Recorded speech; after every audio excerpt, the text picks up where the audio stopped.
Hello dear students, physics छोटा recharge की आज की इस वीडियो में मैं आप लोगों को वर्टिकल सर्कुलर मोशन में जो सबसे इंपॉर्टेंट केस होता है, वर्टिकल सर्कुलर मोशन में जो सबसे डिफिकल्ट केस होता है, उसमें एक ऐसा फॉर्मूला दूंगा, एक ऐसा ट्रिक बताऊंगा जिसके बाद उसके क्वेश्चंस को सॉल्व करने में आपको इवन पेन भी उठाने की जरूरत नहीं पड़ेगी। तो आइए देखते हैं, अगर आप जेईई और नीट की प्रिपरेशन करते हैं तब तो खासा आपके लिए इंपॉर्टेंस रखता है। वर्टिकल सर्कुलर मोशन में सपोज ये आर लेंथ की एक स्ट्रिंग है, इसका एक एंड O पॉइंट पे फिक्स किया गया है और दूसरे एंड से एक m मास का बॉल या m मास का कोई भी ब्लॉक कनेक्ट किया गया है। अब इसे एक हॉरिजॉन्टल वेलोसिटी दी जाती है v।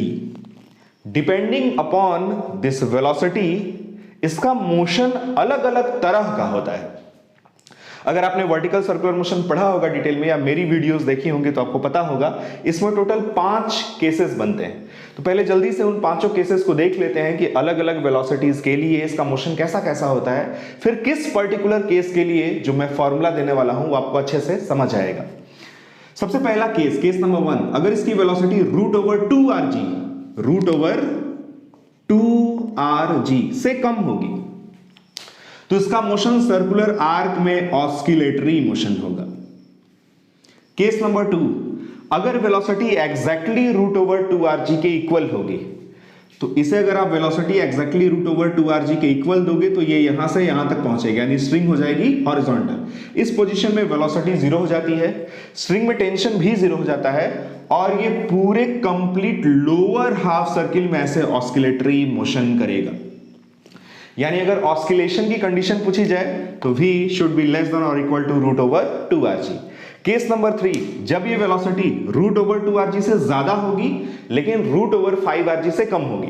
सबसे इंपॉर्टेंट केस वही होता है, सबसे डिफिकल्ट केस वही होता है। उसमें क्या होता है, अगर आप यहां पे वेलोसिटी देते हो जो रूट ओवर 2rg से ज्यादा है लेकिन रूट ओवर 5rg से कम है, जैसे for example v is equals to root over 3rg, जैसे रूट ओवर 3.5rg, जैसे रूट ओवर 4rg, तो क्या होगा, जैसे ही आप इसको यहां से वेलोसिटी दोगे ये यहां कहीं तक पहुंचेगा, यानी इस हॉरिजॉन्टल वाले पोजीशन से ऊपर किसी पर्टिकुलर पॉइंट तक जाएगा। वहां पे क्या होता है, इसमें वेलोसिटी बची रहती है बट स्ट्रिंग में टेंशन की वैल्यू हो जाती है 0।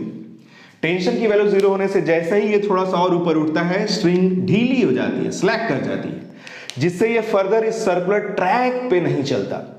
अब इसका मोशन एकदम वैसा होता है जैसे यहां से इस ऑब्जेक्ट को ऐसे एक वेलोसिटी दे दी जाए और ये प्रोजेक्टाइल मोशन करे। प्रोजेक्टाइल मोशन में बहुत सारे केसेस पढ़े हैं हम लोगों ने।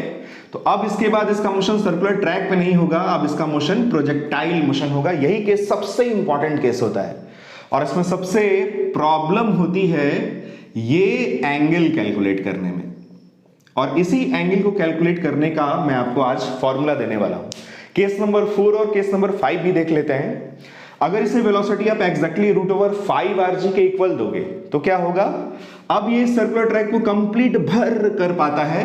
टॉप मोस्ट पॉइंट पे इस पे वेलोसिटी जो बचती है वो होती है रूट ओवर rg, उसको क्रिटिकल वेलोसिटी बोलते हैं। टॉप मोस्ट पॉइंट पे स्ट्रिंग में टेंशन 0 हो जाता है, बट फिर भी इसके सर्कुलर मोशन के लिए नेसेसरी सेंट्रीपिटल फोर्स mg से मिल जाता है, ये वर्टिकल ट्रैक को कंप्लीट कर ले जाता है।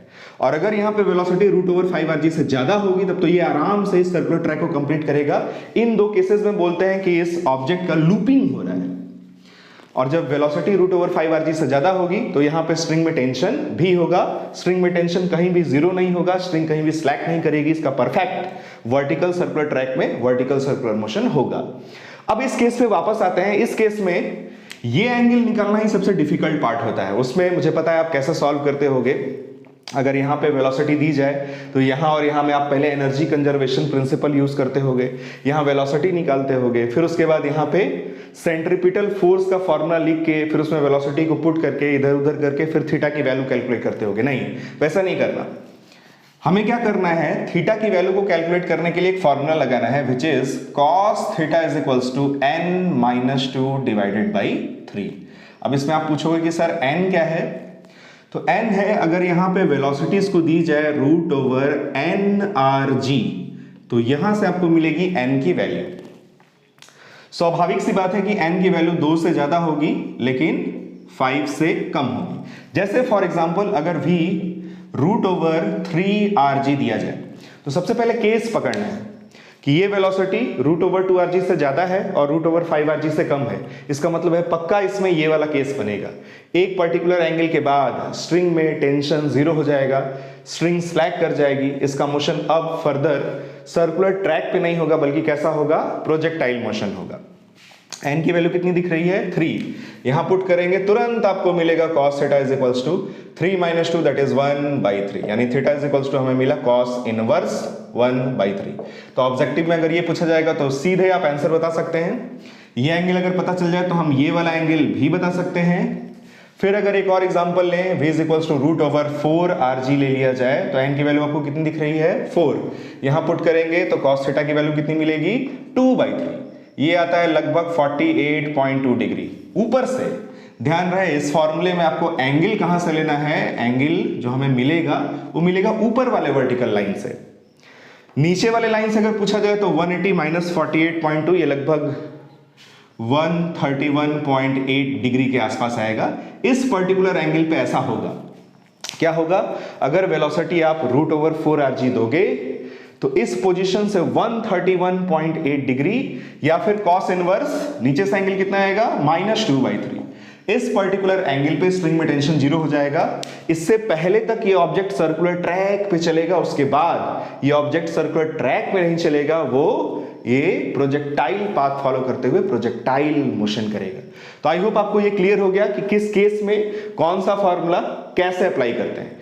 तो अब आई होप आपको इस तरह के क्वेश्चन सॉल्व करने में प्रॉब्लम नहीं होगी।